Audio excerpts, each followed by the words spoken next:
Welcome to the Remediating Data Loss Incidents and Tracking Risk Reduction module of the Symantec Data Loss Prevention 15.5 Administration course. A critical step in reducing data loss risk is to understand where that risk is coming from and how it is showing up in an organization. The key to understanding risk in an organization is the ability to customize and interpret data loss incident reports. After assessing initial risk, organizations can create a risk reduction process that includes effective incident remediation. Effective remediation requires the establishment of an incident response team and a streamlined incident remediation workflow designed to reduce the amount of time and effort needed to resolve data loss incidents. Standardized and streamlined remediation translates into faster risk reduction in the organization. In this lesson, we will discuss how Symantec DLP assists organizations in reducing risk through the use of its reporting and incident remediation features. To address this business objective, the lesson will cover the following topics: reviewing risk management frameworks, using incident reporting options to identify and assess risk, creating tools that support the organization's risk reduction process, communicating risk to stakeholders, and understanding advanced reporting options and analytics. Reviewing risk management frameworks. In this topic, we'll discuss some basic risk management frameworks that can help you when designing your incident remediation workflow. Remediating data loss incidents and tracking risk reduction are important parts of any data loss prevention or DLP program, such as the one you are implementing now with Symantec Data Loss Prevention. A mature DLP program has many things in common with a general risk management framework, and involves much more than the technical features of a software DLP solution, such as Symantec DLP. An effective DLP program often requires any or all of the following. First, a plan for identifying confidential data and developing policies to detect that data on your network. Second, regular collaboration with HR, legal, and compliance leaders to advise on notification content, end-user training content, and so on. Third, a documented process for incident remediation. Fourth, a small or large team of incident responders and other stakeholders with defined roles within the DLP program. And fifth, goals for and verification of data loss risk reduction over time. In this sense, a mature DLP program resembles a general risk management framework, such as those created by standards organizations worldwide for use by governments, corporations, and other organizations. For this reason, we will now take a quick look at risk management frameworks and then briefly show how they relate to a successful DLP program. A risk management framework generally consists of a comprehensive, iterative program for understanding, measuring, remediating, and monitoring risk across an organization. It provides a conceptual structure for specific risk management projects within an organization, such as a DLP program. A good risk management framework takes several aspects of the target organization into consideration, such as organizational structure, business mission, business processes, and information systems. The different standards organizations and other authorities have various definitions of risk in this context.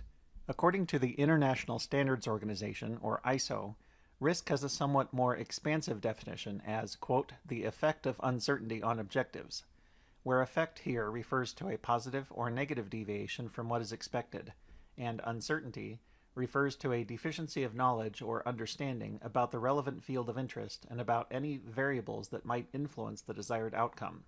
For the U.S. National Institute of Standards and Technology, or NIST, risk refers to, quote, a measure of the extent to which an entity is threatened by a potential circumstance or event, and is typically a function of 1, the adverse impact or magnitude of harm that would arise if the circumstance or event occurs, and 2, the likelihood of occurrence.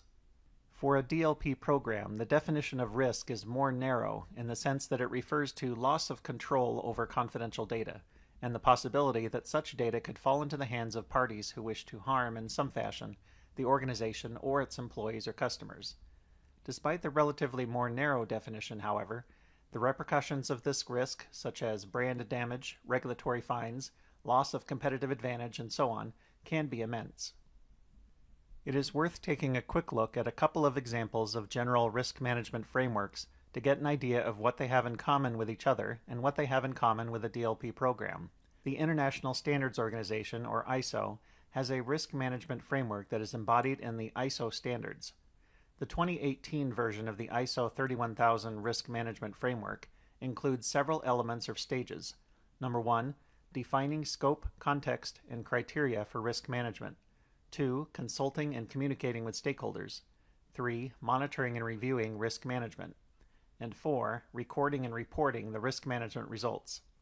The diagram shown here displays these elements in the context of organizational goals and values. The different elements exchange inputs and outputs directly from one another as the process goes through ongoing iterations.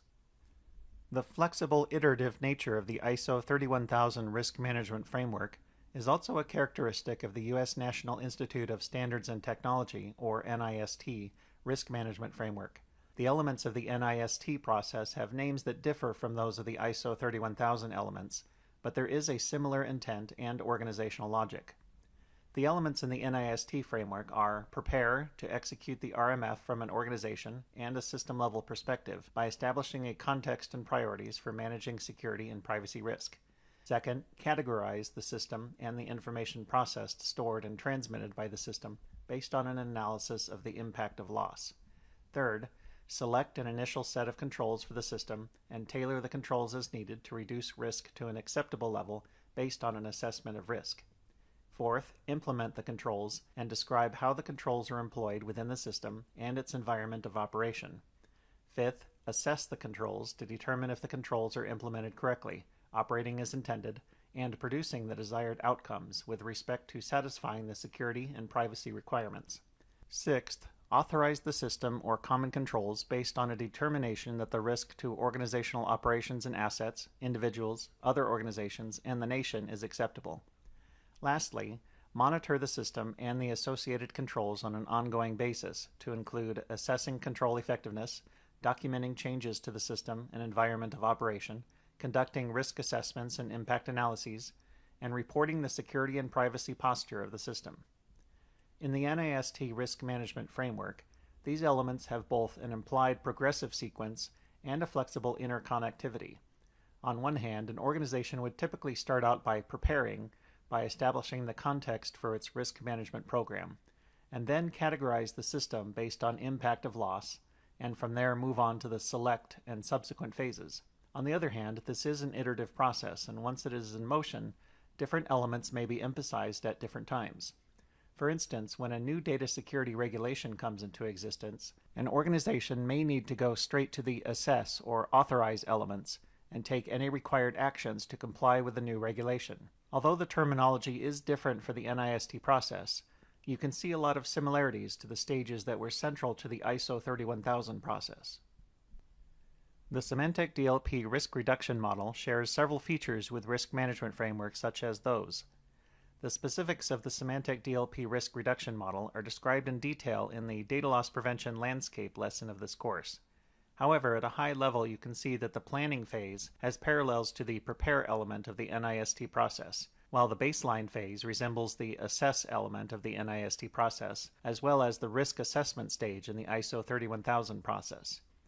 The remediation, notification, and prevention phases of the DLP program serve the same purpose as the response or monitor elements in the two risk management frameworks discussed earlier. It is also important to remember that a successful DLP program requires a group of central stakeholders who identify confidential data, approve new policies and response rules, plan for remediation processes that occur outside the Symantec DLP system, and so on. In short, a group that not only helps to define the program initially, but also monitors and adjusts the program as needed over time. You can see that the Symantec DLP risk reduction model is grounded in well-known methodologies created by respected standards organizations. Symantec DLP can be the technical centerpiece of your DLP program, but there are planning, assessment, response, and monitoring processes that should be implemented as well. In this lesson, we will concentrate on the response and monitoring phases, which we will broadly call incident remediation and risk reduction tracking, along with the Symantec DLP reporting and remediation features that support these phases. As you continue through this lesson, remember that the most important goal of a DLP program is risk reduction through incident remediation. Much of this remediation can be automated with end-user notifications, blocking, and so on, but your incident responders still need to review incidents, perform additional remediation on some of them, and confirm that all of them are resolved properly. To do this, you need to establish an incident response team that might include, for instance, 1 or 2 first responders and an incident response manager. Symantec DLP is designed to require a relatively small number of incident responders in most cases, but the exact size and composition of your incident response team depends on your organization's size, geographic spread, amount of confidential data, exposure to regulations, and other factors. In addition to defining your incident response team, it is recommended to establish parameters for incident response in your organization. For instance, you would typically want to set up a process and service level agreement, or SLA, for remediating high-severity incidents. You might also want to determine an acceptable false positive rate, which is related to your organization's tolerance for risk. A false positive rate of 5% to 7% is generally a good target. Another thing to consider is how the information that you gather during incident analysis and remediation can be leveraged to refine your DLP policies. Remember that DLP, like the risk management frameworks mentioned above, is ongoing and iterative. It is recommended to have quarterly reviews of risk reduction to determine if you are meeting your goals over time and to address any unexpected spikes in risk. It is also a best practice to hold regular policy reviews to determine whether all current DLP policies are still needed, whether certain policies should be refined, and whether new policies are required in the face of changing business processes, organizational structures, or data security priorities. Now that we have discussed the similarities between standard risk management frameworks and a successful DLP program, we can turn from this conceptual discussion to focus on the particulars of Symantec DLP incident reporting and remediation features, and how they can help you drive down data loss risk in your organization. Using incident reporting options to identify and assess risk. In this topic, you will learn how to use and customize Symantec DLP incident reports to assess data loss risk in your organization. One of the most important steps in reducing data loss risk is to understand where that risk is coming from and how it is showing up in your organization. The key to understanding risk in your organization is the ability to customize and interpret data loss incident reports. With the incident reports provided in the Symantec DLP Enforce Server Administration Console, you can achieve your organization's goal of identifying and assessing risk in your organization. These reports make it easy for executives and other stakeholders to monitor high-level risk across the entire business. The reports also let incident responders focus on prioritized incident lists and view detailed incident snapshots, so they can quickly grasp the significance of incidents and remediate risk efficiently and effectively. Many organizations have incident response teams that include incident response managers, whose job is in part to review and remediate high-severity or escalated incidents.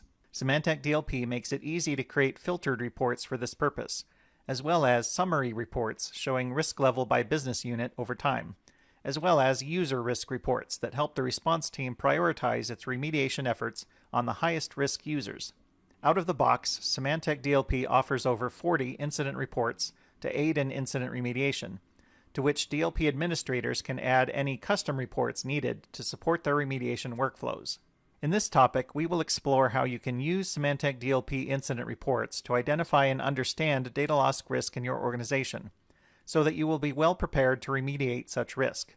We will first take a look at the types of reports that are available, and then explore each report type and its uses in more detail. Here is a general overview of DLP incident reporting. Symantec DLP incident reports let you track and remediate data loss risk. They include everything from high-level risk views to deep-dive incident snapshots containing all relevant details. Symantec DLP captures and records many incident details directly from the action that triggers the incident. But Symantec DLP also lets you import contextual information related to the incident from other sources, a flexible feature that facilitates effective remediation. Finally, Symantec DLP has very refined role-based access control, or RBAC, which is important in the context of incident reports for a couple of reasons. Number one, RBAC protects employee privacy by letting you control the specific incident information that incident responders and other report reviewers see. And secondly, RBAC lets you configure roles and users that support specific functions within your incident remediation workflow. For instance, different roles with rights to review incidents originating in different business units, or captured by different DLP policies. Symantec DLP incident reports are all built on the data loss incidents the system captures based on your policies and configurations. The records of these incidents, called incident snapshots, are the building blocks of all reports discussed in this lesson. An incident snapshot contains relevant information about the incident. Much of this information comes directly from the action that triggered the incident. For instance, when a user sends an email with a confidential attachment, the system captures information about the sender, the recipient, the email body, the email attachments, specific violations, and so forth, all of which are included in the resulting incident snapshot. In addition, incident snapshots may optionally contain contextual information about the incident that is pulled from third-party sources. For instance, an Active Directory server, which can include information about an email sender's manager and business unit. Incident responders rely on incident snapshots to see complete incident details, to verify whether any automated actions, such as blocking of an email, have been taken, and to remediate incidents individually. Incident lists, another type of Symantec DLP incident report, contain all incidents that meet a given set of reporting filters. These reports include short entries for all included incidents, so that reviewers can quickly see the highlights of a group of similar incidents. In terms of remediation workflow, incident lists are often used as work queues for incident responders, letting them review incidents one by one and enabling them to remediate similar incidents in batches. Note that because incident lists contain similar incidents in a very basic report form, they can be good starting points for creating custom reports. For instance, you could start from an out-of-the-box incident list showing all network incidents, and then apply filters that narrow down the incidents to those captured by a specific group of policies, and then apply summary criteria to summarize the incidents by policy and network protocol. Summary reports let you view a set of incidents summarized by one or two incident attributes. This type of report can help risk reviewers identify patterns and trends, such as departmental violations over time, which is important for monitoring risk level and demonstrating long-term risk reduction. Other examples of summary reports include department violations by policy and violations by protocol or endpoint vector. Summary reports offer a way to represent incident patterns in an intuitive visual format. Executive stakeholders and DLP administrators often need a high-level view of risk in the organization without getting into the details. Symantec DLP incident dashboards can provide this level of information. Dashboards can contain up to 6 constituent incident reports under one virtual pane of glass for easy review. For instance, a DLP administrator might want to regularly review a dashboard showing high-severity network, discover, and endpoint incidents, along with high-risk network and endpoint users, and high-risk content repositories. From the bird's-eye view of this dashboard, the administrator could quickly drill down to reports with trends of interest. The last category of incident report is the User Risk Summary. This report associates users with data loss incidents to let you quickly determine which of your users are high risk. Based on configurable incident filters, the User Risk Summary shows users in order of risk according to the number of incidents they have triggered, and it lets you drill down to user information and to the details of associated incidents. This information can be useful in helping you prioritize data security training and other remediation options. Identifying high-level risk in an organization. For stakeholders who want to track risk at a high level, it is recommended that you create the appropriate report dashboards. As mentioned earlier, dashboards can consist of up to 6 constituent reports that you can easily drill into for further details. Incident lists that you include in dashboards appear as line graphs, while summary reports appear as pie charts. Reports configured to appear in the right column of the dashboard include charts with information about recent incidents or incidents by category. You can create new dashboards and customize existing dashboards as needed. To create a new dashboard or to customize an existing dashboard, do one of the following. If you are customizing an existing dashboard, navigate to the dashboard and click Customize. If you are creating a new dashboard, go to Incidents, All Reports, and click Create Dashboard. Then type or modify the name and optionally the description of the dashboard. Then select up to 6 reports, one from each drop-down menu, to include in the dashboard, and then click Save. There are many ways to organize dashboards. Some stakeholders may want to focus on high-risk elements, in which case they might configure a dashboard that includes high-severity incidents for network, endpoint, and storage, along with high-risk network and endpoint users, and high-risk content repositories. A business unit VP might want a dashboard that reflects the risk in his or her organization. For instance, one that includes high-severity incidents across network, endpoint, and storage for the relevant business unit, along with incidents by policy for the business unit. Another common use case for dashboards is to emphasize incident levels over time. For instance, by including reports that show incident by business unit over week.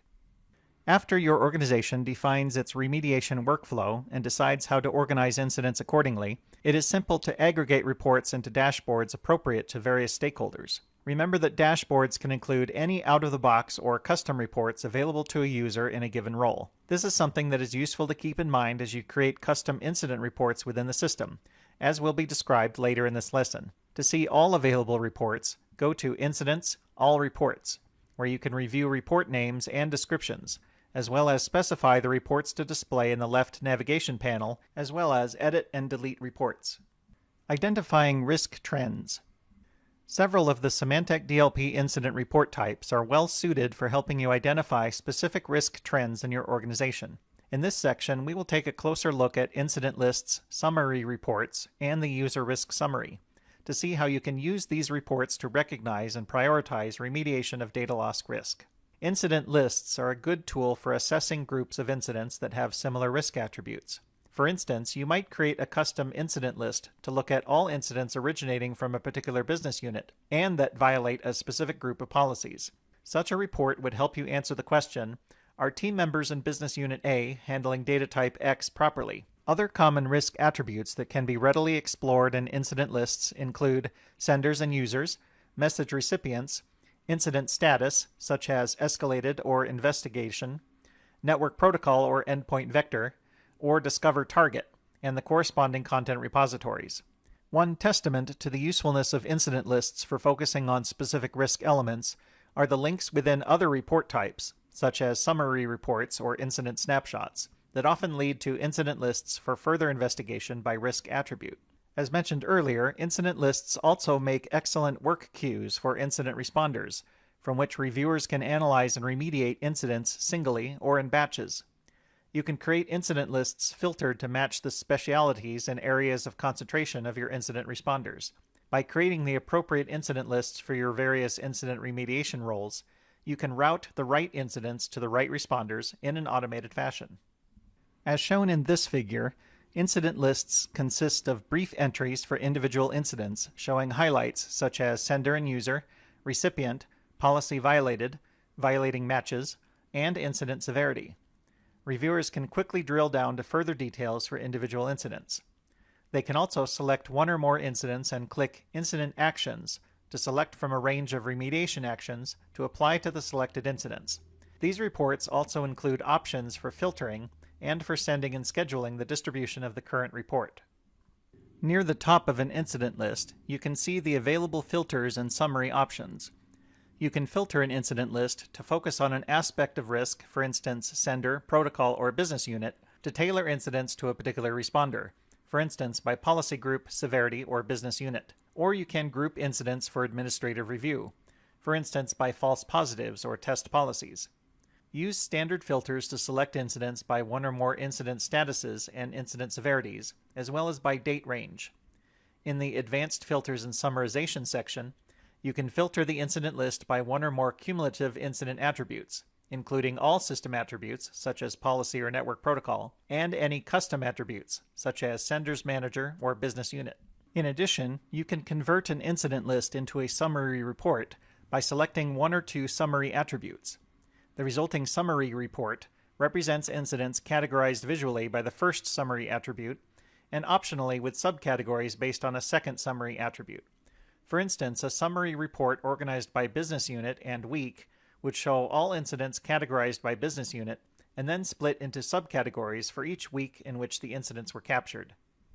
Summary reports summarize incidents by one or two attributes in an easy-to-read format. A typical use of summary reports is to track risk over time. Note that visualization of the time element makes these reports especially important for demonstrating risk reduction over time. Some typical examples of summary reports tracking risk over time are business unit by week or policy group by month.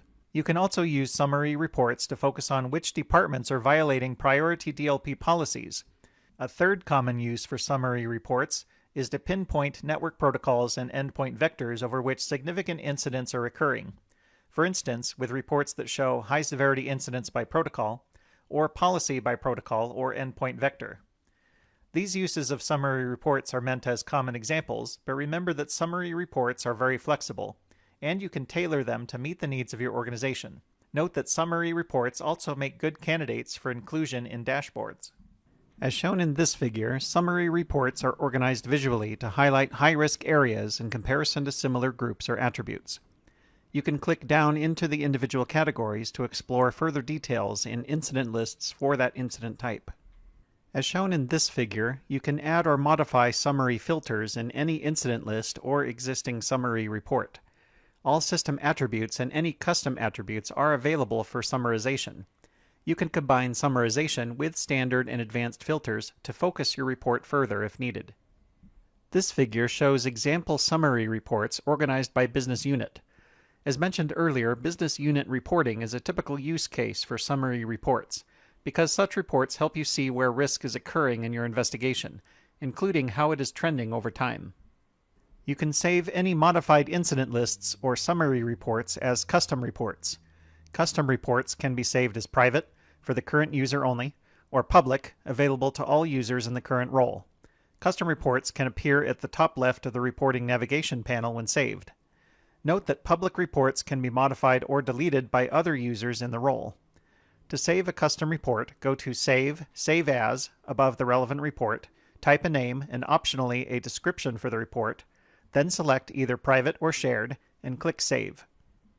Remediating broken business processes is an important part of driving down your overall data loss risk. Evidence of broken business processes often shows up in incident lists and summary reports when you roll out your DLP program. Some of these business processes may be automated, while others may be manual. What types of things might you see in incident reports to indicate a broken business process? One case would be if you see a regular spike in incidents of a certain type at a predictable time interval. For instance, if you see a spike in PII incidents over email at the end of every month, possibly resulting in automated email blocking depending on your policies. You might discover that your organization is using a third party to process payroll and that the Excel spreadsheets you share with this third party include hidden columns containing confidential data. As remediation, you could provide training to the HR and finance departments on secure data practices. And then you can set up a DLP policy that sends automated email notifications to HR and finance members when they violate your organization's PII rules. Symantec has found that employee training and email notifications can result in changed employee behavior that greatly reduces data loss risk. Consider another example where evidence in incident reports may point to a broken business process, when you see an unusually large number of incidents related to a particular form of storage. For instance, you may see a large number of incidents where users are copying confidential data to USB. If many or most of these incidents included, "This is part of an established business process" as the user justification, you might determine upon investigation that users had a legitimate need to copy or transport these confidential files.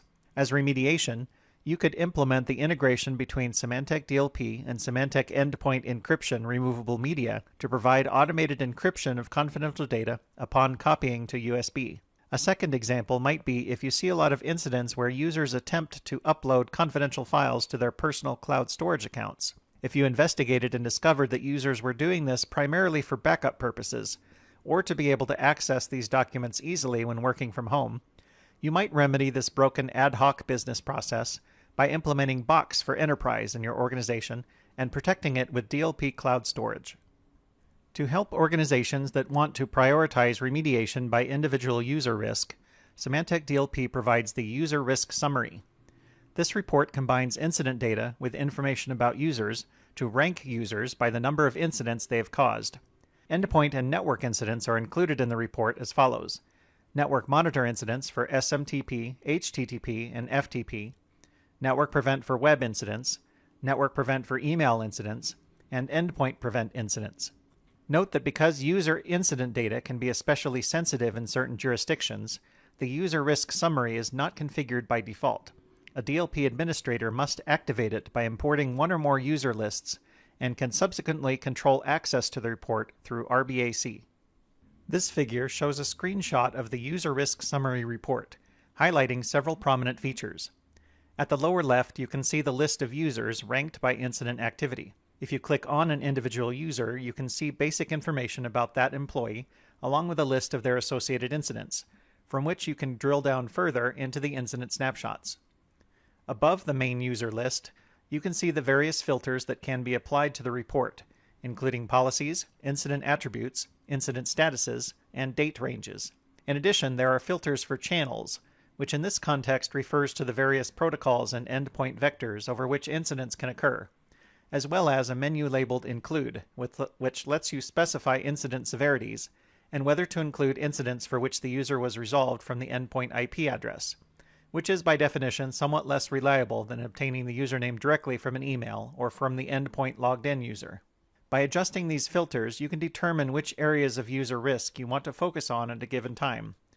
You might decide to start out by filtering on high-severity incidents in the last 30 days, for the policies your organization considers the most important. After working with the users whose incidents matched those attributes, by having them taking training, for instance, you could expand your filters to see which other users are using confidential information insecurely.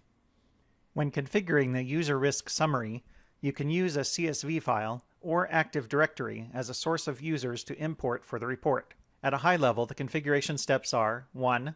Configure and import the user source, whether CSV or Active Directory. 2. Confirm the user list after import.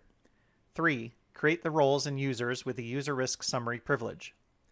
In this next section, we will look at the Active Directory user source option in more detail, but you can find complete details about both the CSV and Active Directory options in the Symantec Data Loss Prevention Administration Guide. To use Active Directory as your user source, you must have a directory connection configured in the Enforce Administration console as a prerequisite. This is the same type of directory connection that is used for creating AD group rules in Symantec DLP policies. To create a directory connection, go to System, Settings, Directory Connections, then click Add Connection. Then type the following information in the appropriate fields: the name of the directory connection for reference, the host name of the computer where the directory server is installed, the port on the directory server that supports connections, and the base DN distinguished name of the directory server. Next, specify whether to use an SSL connection and, if needed, provide credentials. Then click Save. Note that you can test the connection after adding the credentials. Lastly, after a few minutes, click the Index and Replication Status tab and confirm that replication status is marked as completed. After you have configured the Active Directory connection, you can configure the User Risk Summary report using AD as your user source. To configure an AD user source for the User Risk Summary, go to System, Users, Data Sources, click Add, and then select AD User Source. This figure shown here shows how to enter a name and specify the directory connection, for instance the one you just created. After you submit the user source configuration, a new entry for the user source will appear in the Data Source Management list. This figure indicates how to import the user source and confirm the successful importation. First, select the data source, click Import, and then confirm by clicking on the status link to review details as needed. After importing the user source, make sure you are logged in with a role that includes the user reporting privilege. Then go to Incidents, User, User List to confirm that the imported users were added. After the users have been imported, the Enforce server associates network and endpoint incidents with those users, and you can view them in the User Risk Summary by going to Incidents, User, User Risk Summary. The ability to view the user list and User Risk Summary is controlled by a specific privilege called User Reporting in role configuration. For any roles that should have access to these pages, select this privilege. When this privilege is selected, all incident access conditions, for instance by product module and by various incident attributes, are automatically disabled, as shown in this figure. This means that users in the role are able to see all incident types, as is required for viewing the User Risk Summary. In general, it is recommended to share the User Risk Summary with only one or a few DLP stakeholders in your organization, out of consideration for employee privacy. For instance, you may decide to assign this privilege to only one incident response manager, who is authorized to see this type of user-specific incident information. Note that this section has been focused on using Active Directory as a user source for the User Risk Summary. However, it is possible to use a CSV file as a user source also, as described in the Symantec Data Loss Prevention Administration Guide. The CSV option is especially useful if you want to add any custom user attributes, beyond the system user attributes, to show for users in the report. The system user attributes, which typically suffice for the User Risk Summary, are email, login ID, employee ID, telephone number, title, department, street address, city, state, and postal code. For CSV user sources, you can import additional custom attributes as needed. Finally, it is worth pointing out that you can use multiple Active Directory and CSV user sources to populate users in the user risk summary. Analyzing incident details. Dashboards help you assess high-level risk at a glance. Summary reports and incident lists help you identify specific risk trends, and the latter can also serve as tailored work queues for incident responders. And the user risk summary lets you identify high-risk users for whom you can prioritize remediation. The building blocks of all of these different report types are incident snapshots, which are the basic records containing information about specific incidents. The incident snapshot is where you go to see complete details for a given incident. Everything from incident highlights, such as protocol vector and any automated response actions taken, down to the specific matches that violated your DLP policies. It is important to be comfortable analyzing incident snapshots, especially for high-severity incidents whose significance might not be immediately apparent and which are critical to remediate effectively.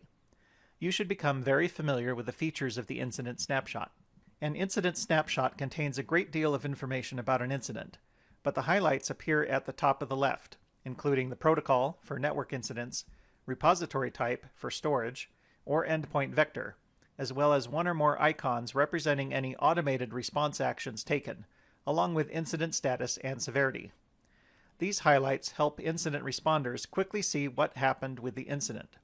For example, in this figure, you can see incident highlights at the top left indicating an SMTP incident in which the email was blocked, as shown by the red stop sign icon. It has a current status of new and severity of high. Directly underneath, you can see the Symantec DLP policy or policies that were violated, followed by the incident details. In this example email incident, the details include the email sender, recipient, subject, and attachments, along with general incident details such as the detection server or detector that captured the incident. Storage and endpoint incidents would contain similar details relevant to the specific incident type. In the middle of the snapshot, you can see the content matches or confidential data that violated the DLP policy, along with some of the surrounding text that has been pulled from the email attachment, in this case. At right are the custom attributes that have been configured for this DLP system. Custom attributes will be covered later in this lesson, but for now, note that custom attributes are pieces of contextual information related to an incident that are pulled from a source outside of the Symantec DLP system. This figure also shows custom attributes with information about the email sender and his or her manager, including their business unit, titles, email addresses, and telephone numbers. This type of information can be useful to provide incident background and to facilitate remediation. Smart responses available to users in the current role appear at the top of the incident snapshot, where responders can quickly remediate the incident with a single click. For instance, a first-level incident responder might review an incident, see that it is high severity with a very large number of violating matches, and decide to click on Escalate and Notify Manager Smart Response. That changes the incident status to escalated, and therefore moves it into an incident list containing escalated incidents requiring further review. Then it sends a notification to the sender's manager to apprise him or her of important incident details. Moving from left to right across the tabs in the incident snapshot, as shown in this figure, we can see the History and Notes tabs. The History tab shows every action related to the incident, starting from the moment of detection through the latest remediation action.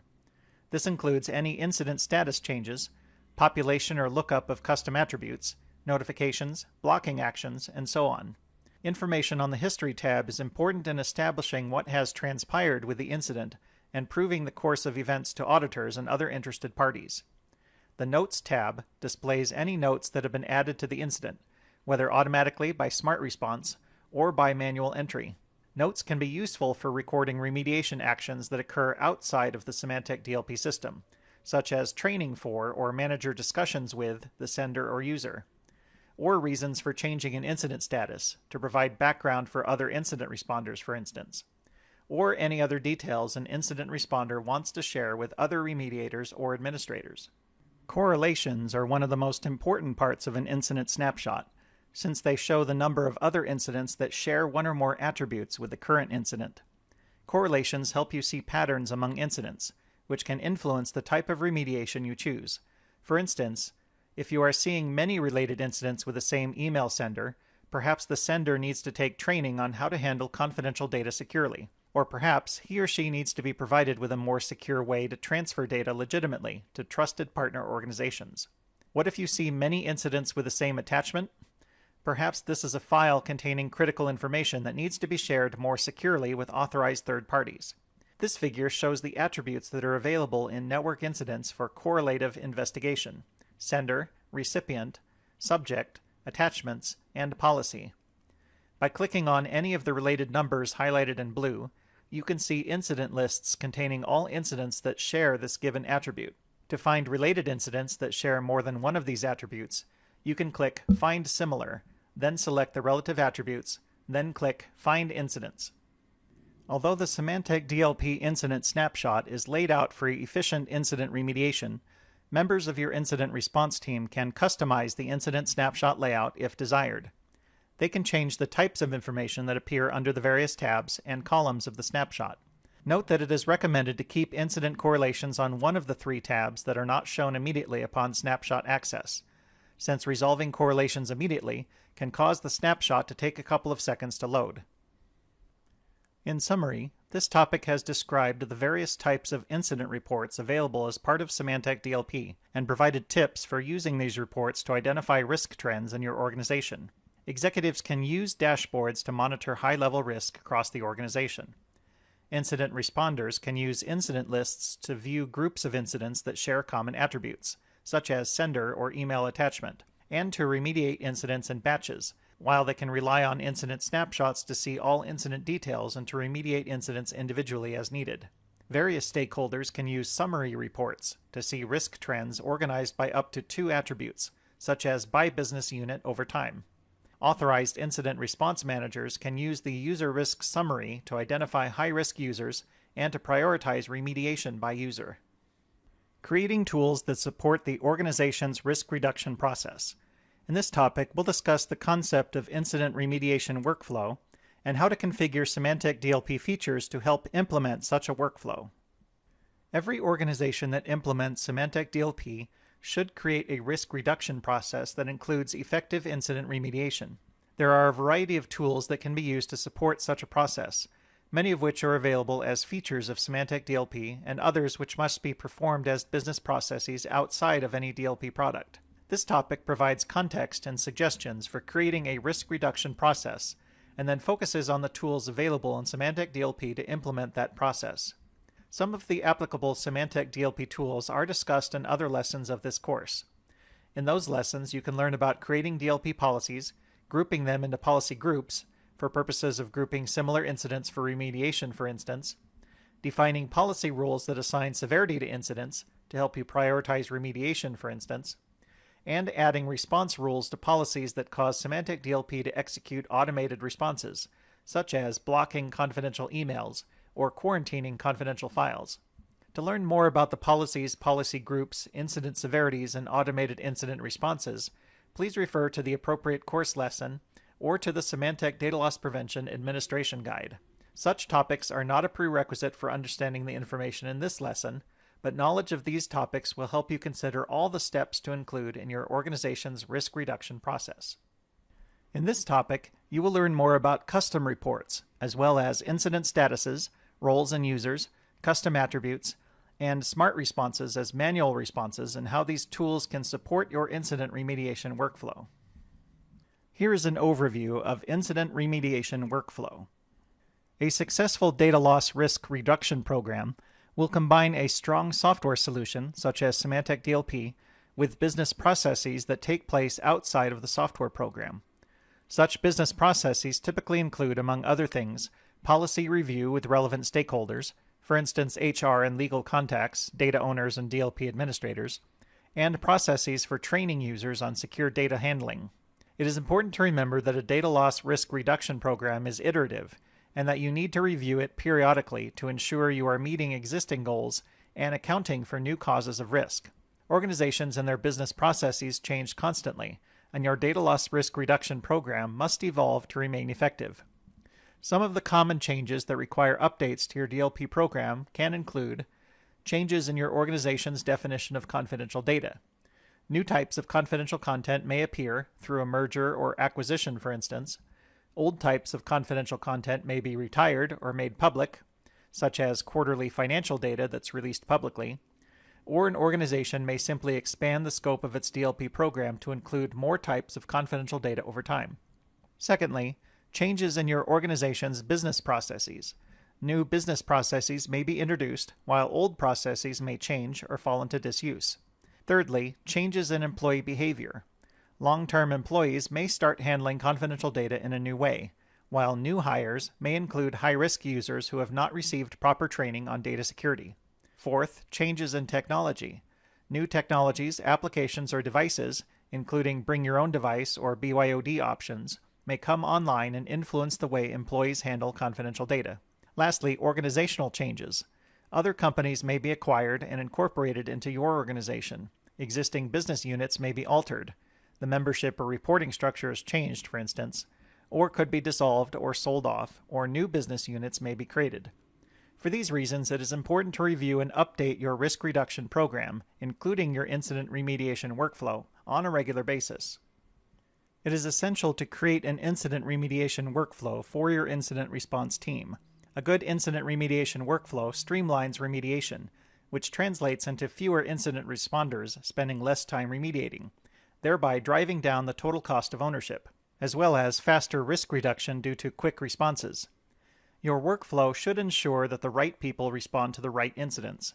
For instance, you may have 2 first-level incident responders remediating low and medium severity incidents, while you have an incident response manager reviewing high-severity incidents, along with any incidents that were escalated by the first responders.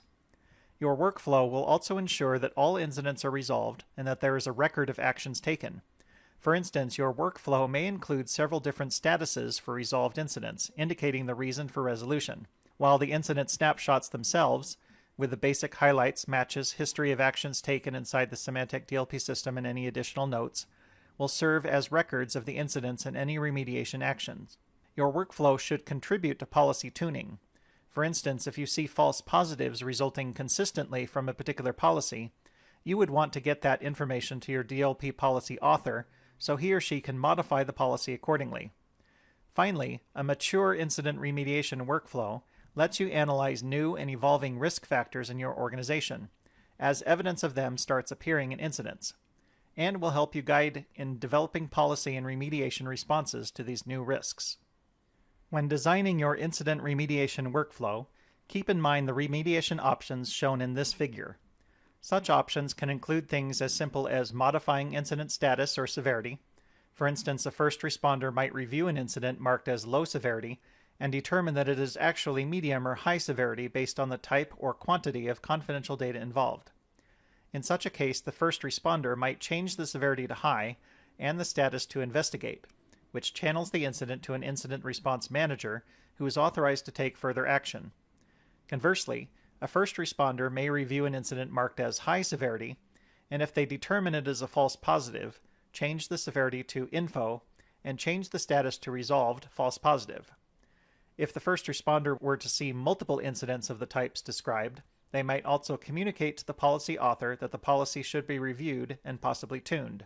Other remediation options include applying a smart response by clicking a button in the incident snapshot, for instance, to send a notification to the sender or user's manager and to IT security. Taking actions outside of the DLP product, for instance, conducting an investigation or enrolling the sender or user in employee training, or adding a note to the incident snapshot. Symantec recommends that you identify important stakeholders in your organization, such as HR, compliance, legal, and business unit leaders, along with important data owners and the DLP administrator, all to develop and document your incident remediation workflow. You and your team will need to define the roles that comprise your incident response team and assign responsibilities to them. You will also need to define and document your incident remediation workflow, including all response actions, automated, smart response, and responses outside the DLP system. As mentioned previously, it is also a best practice to have regular reviews and revisions of your workflow as needed. Later in this section, we will cover several of the Symantec DLP remediation tools and their configuration in detail. But we will start by getting a quick overview of these tools and how they can be incorporated into some example workflows. Previously, we've already discussed options for creating custom dashboards, incident lists, and summary reports. However, it is important to mention custom reports again in the context of workflow. In addition to the more than 40 out-of-the-box reports, you may find it useful to create custom reports for first responders, incident response managers, or other stakeholders participating in your workflow. For instance, you may want to create custom incident lists for the various first responders on your team, or you might decide to create custom summary reports organized by business unit and month, so your incident response manager can confirm risk reduction over time. To take maximum advantage of custom reporting options, you should configure custom attributes to bring contextual information into incidents, such as attributes that can then be used for report filtering. Then create custom reports as needed, and the roles and users to control access to these reports. Note that custom attributes and roles and users are covered briefly in this section, but then will be covered in more detail later in this topic. Role-based access control, or RBAC, is a critical part of incident remediation workflow and of Symantec DLP in general. Symantec DLP's very granular RBAC provides you with the ability to tailor the roles for your organization very specifically. After you define your incident remediation workflow and determine which employees will perform the various functions within the workflow, you can create roles for incidents responders, executive-level risk reviewers, policy authors, and so on as needed. Incident statuses are another important tool for incident remediation because they let you track and move incidents through your workflow. Once you establish and document your workflow, you can create incident statuses to match the various phases in your process. For instance, you can create an investigation status to apply to incidents that are being investigated more closely. Also, a user in training status to indicate when a sender or user is taking data security training as part of the remediation. Also, a resolved training status to designate incidents that have been resolved through end-user training. These statuses are attributes on which you can filter and create custom reports for the various members of your response team who should be working with incidents at a given phase of the workflow. Custom attributes are another feature that can be very useful for implementing an effective incident remediation workflow. You can configure custom attributes that act as placeholders for information imported into incident snapshots from third-party sources. You can then configure Symantec DLP to pull the values for these custom attributes from third-party sources, such as Active Directory. Such information can provide context that helps you analyze the incident accurately and remediate it more effectively. Custom attributes are also available for report filtering and summarization, which helps you create the appropriate custom reports for use in your workflow. Smart responses let you take action on incidents that appear in your incident reports. For instance, you can create smart responses to escalate incident status and notify managers, change incident status to resolved and indicate that user training was completed, or quarantine a discovered file manually. Because smart responses are triggered by the incident responder directly from incident reports, and because smart responses can combine multiple actions executed at one time, they are sometimes referred to collectively as one-click remediation. You can create any number of smart responses to support your incident remediation workflow. Along with custom reports, the workflow tools just introduced can help you implement an incident remediation workflow according to your documented design. The configuration and use of incident statuses, roles, custom attributes, and smart responses will be covered in more detail later in this topic. But first, let's take a look at some example workflows, going from simple to more complex. These examples will give you some ideas about how the various workflow tools can be used together. One of the first decisions to make when designing an incident remediation workflow is the general pattern of incident flow. There are two basic approaches to incident flow. Fan out, in which a core incident responder or response team reviews incidents first and then distributes or fans out the incidents to a wider team of responders as needed. Or fan in which a distributed team of responders with various specialities and responsibilities reviews incidents first and then escalates severe or unusual incidents to a core incident responder or response team. Customers often start with a fan-out approach because it is practical to train a small core incident team to review incidents when you first implement Symantec DLP. Over time, when customers have a chance to refine their remediation processes and train a wider distributed team, they often migrate to the fan-in approach, or to a blended strategy of the two. This figure depicts the fan-out model. With this approach, a small group, usually information security personnel, serves as first responders for all incidents and escalates critical incidents through defined channels to appropriate personnel, for instance, forensics, legal, compliance, or human resources, for further investigation or resolution. The first responder team is small and focused, while the escalation responder team is larger and more distributed. The escalation team often contains the business process or confidential data experts. Their expertise and judgment is required to remediate more severe incidents, or help determine if there is in fact a broken business process or employee education issue. Over time, customers often distribute the incident response workload to the business units, following the fan-in approach as shown in this figure. With this approach, a distributed group, usually business unit specialists or data owners, serve as the first responders for all incidents and escalate critical incidents through defined channels to appropriate personnel for further investigation or resolution. The first responder teams contain the data owner experts and business process experts. They know the employees and their organizations, what data those employees should have access to, how the data should be used, and how the business must operate to be successful. They are often held accountable for ensuring that their organization is protecting company-sensitive data.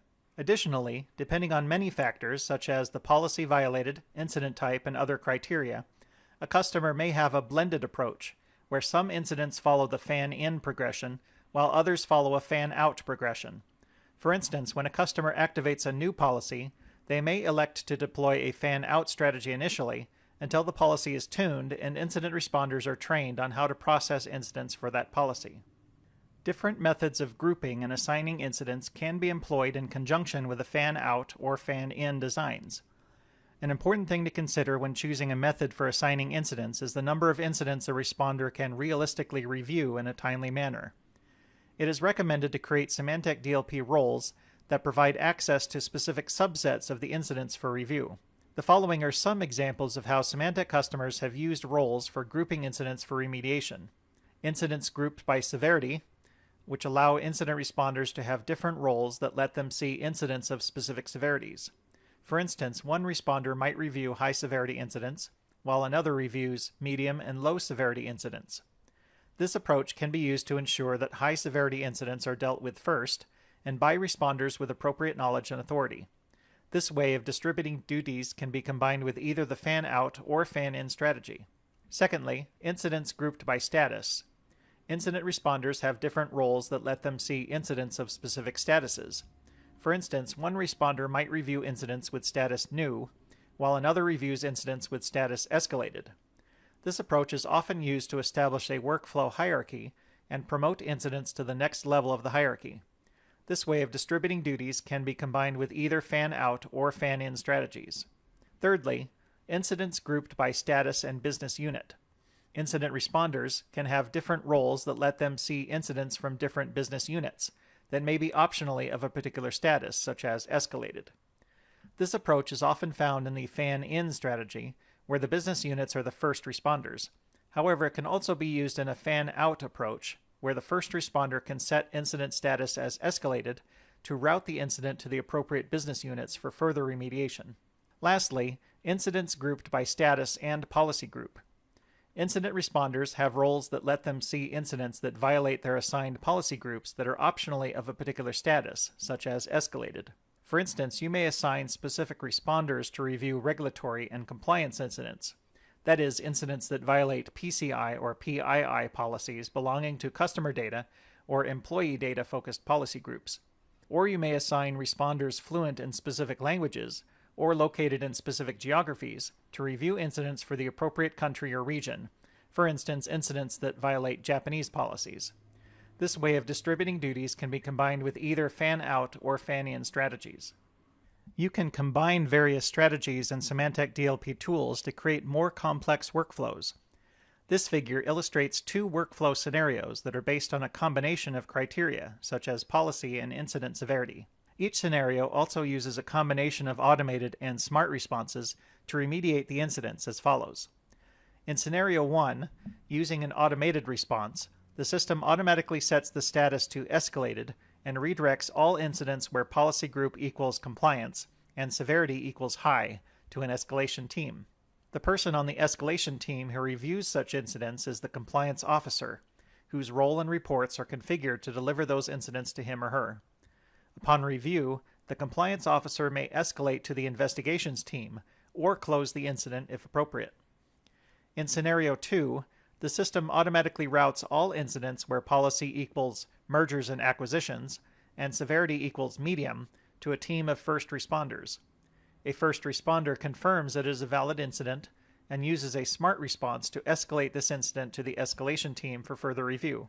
The escalation team may review the incident, conduct any necessary remediation, and ultimately close the incident as it is resolved. The figure shown here depicts a workflow that defines the paths that incidents take based on the policy violated and the incident severity. The diagram shows how incidents are managed through the various stages of remediation: automated response, first responder actions, escalated responder actions, remediation actions, and resolution. You can see that a high severity incident that violates the IP policy is automatically blocked and the sender or user notified, after which a first responder reviews and, if necessary, changes the incident status to escalated, which puts the incident in the escalated responder's work queue, where he or she may investigate the incident further and consult with the legal and HR departments before enrolling the employee in a short online data security course and informing the manager. In the end, such an incident might have its status changed to resolved training and then be closed. The diagram shows potential paths for other types of incidents as they go through the incident remediation workflow. Role-Based Access Control, or RBAC. All Symantec DLP users are assigned one or more roles which govern what they can access in the system. Users with multiple roles have a designated default role, but they can specify other authorized roles at login when needed.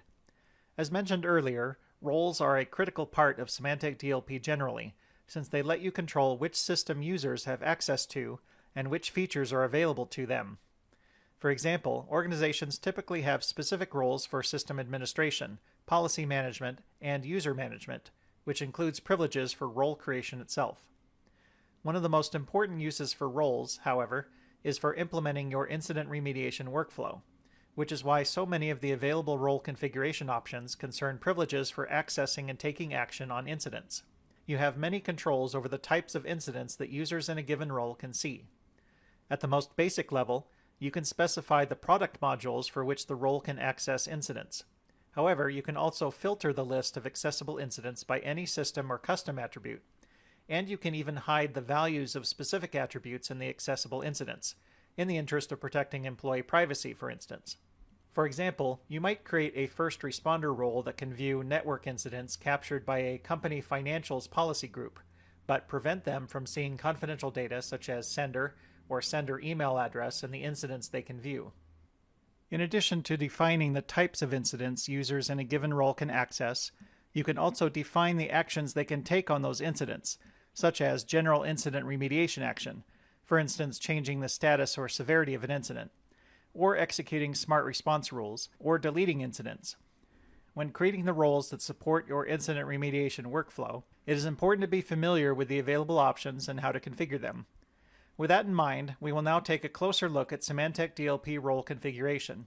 To configure roles, go to System, Login Management, Roles, and then click Add Role. Role configuration options are divided among 4 tabs: General, Incident Access, Policy Authoring, and Users. The General tab hosts the majority of the role configuration options. You can start by typing a name and optionally a description for the role. You can select User Administration to grant role and user management privileges, while the Server Administration option grants privileges for managing servers and endpoint agents, or adjusting general system settings, as well as managing data profiles for EDM, IDM, VML, and form recognition. The User Reporting option permits users in the role to configure and use the User Risk Summary. The rest of the options on the General tab have to do with incident access and incident remediation privileges. At the highest level, you can determine whether users in this role will be able to view any incidents at all. You can decide which general incident types to make accessible, such as network, discover, endpoint, etc., and whether users in the role can remediate incidents, change status and severity, add comments, execute specified smart response rules, etc., or delete and export incidents, hide selected incidents so they don't appear in reports, and use the Incident Reporting and Update API, which will be described later in this lesson.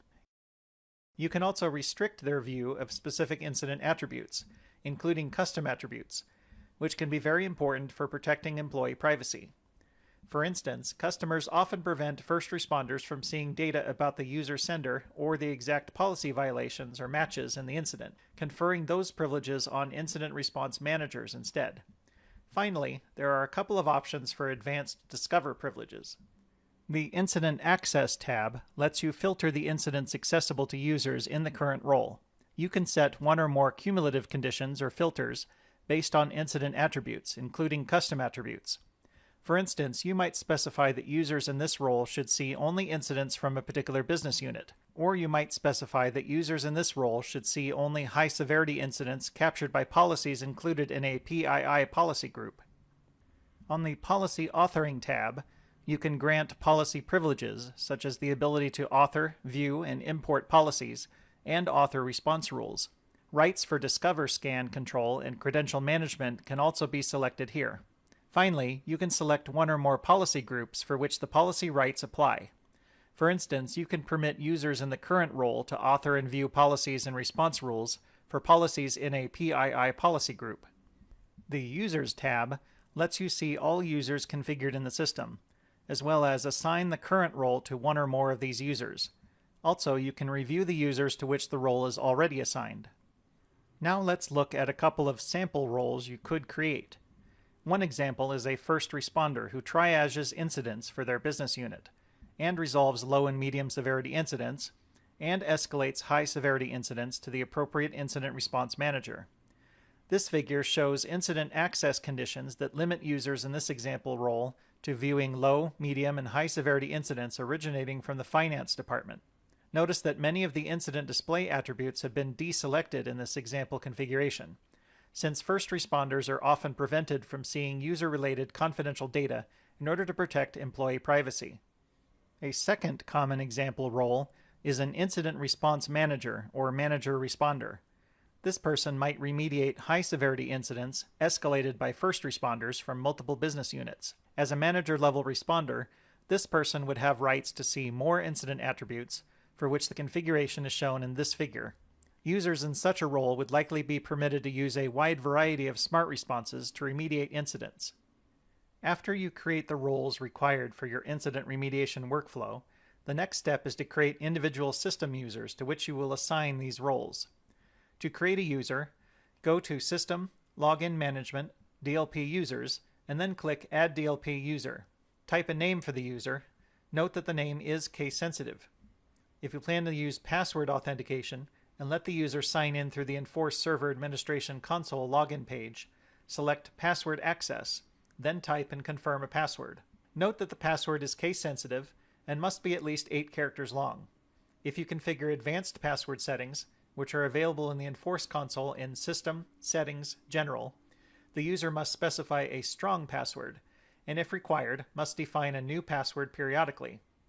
Note that if you have configured Active Directory authentication described later in this topic, the password access option is not displayed on this page.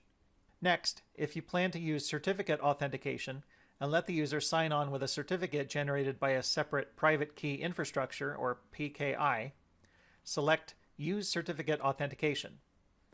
Note that this option is available only if you have configured certificate authentication during the Symantec DLP installation, or if you have manually configured support for certificate authentication. For details about configuring certificate authentication for the Enforce Server Administration Console, please see the Symantec Data Loss Prevention Administration Guide. Next, specify the common name or CN value for the user. The CN value appears in the subject field of the user's certificate, which is generated by the PKI. The enforce server uses the CN value to map the certificate to this user account. If an authenticated certificate contains the specified CN value, all other attributes of this user account, such as the default role and reporting preferences, are automatically applied when the user logs on. Optionally, you can type an email address and select a language for the user. Note that in addition to the default installation language, on a Windows host, any other languages for which you have installed a language pack are available for selection. For information about language packs, see the Symantec Data Loss Prevention Administration Guide. Lastly, for user configuration, specify any reporting preferences for the user, including the preferred encoding, CSV format, and content inclusion privileges for XML export of incident reports. Then assign one or more roles to the user, and if selecting more than one role, select the default role. Regardless of authentication method, all DLP users must be defined in the Enforce Server Administration console. In addition to password and certificate authentication, Symantec DLP supports Active Directory authentication. For Active Directory authentication, you must ensure that the user is defined in Enforce and that the username in Enforce matches the username in Active Directory, although you do not have to enter a password for the user on the Enforce user configuration page. Note that the usernames are case-sensitive in Enforce, even though usernames in Active Directory are not. When you use Active Directory authentication, upon attempted login, the Enforce Server Administration console first evaluates a supplied username to determine if the name exists in a configured Active Directory server. If the username does exist in Active Directory, the supplied password for the user is evaluated against the Active Directory password. Any password configured in the Enforce Server configuration is ignored. For details on configuring Active Directory authentication, please see the Symantec Data Loss Prevention Administration Guide. Incident statuses. Incident statuses indicate the general state of an incident. For example, that it is new, as in just captured, escalated, based on the circumstances of capture or on initial review, or resolved, meaning remediated appropriately according to your incident remediation workflow. Use incident statuses to process incidents through your workflow and to enhance report filtering and customization. Use status groups as larger categories that include multiple statuses. Configuring incident statuses is very simple. Go to System, Incident Data, Attributes. Then click the Status Values tab and add statuses and status groups as needed. The key to the successful use of incident statuses is to make sure they reflect the stages in your documented incident remediation workflow. All incidents start out with a status of new. This status can be changed automatically through response rules that are included in your policies, or manually during incident review either directly or through a smart response. When creating statuses, think about which statuses you need generally, but also consider how these statuses will be applied, whether automatically, manually, or both, which users will be applying them, and how they will move incidents from user to user in support of your incident remediation process. Common statuses that customers create include Investigate, Escalated, and various statuses indicating how an incident was resolved. Depending on the structure of your remediation team, you could decide that a general status such as Investigate should be a status group with multiple constituent statuses, such as Investigate HR, Investigate Legal, Investigate Compliance, Investigate Business Unit, and so on.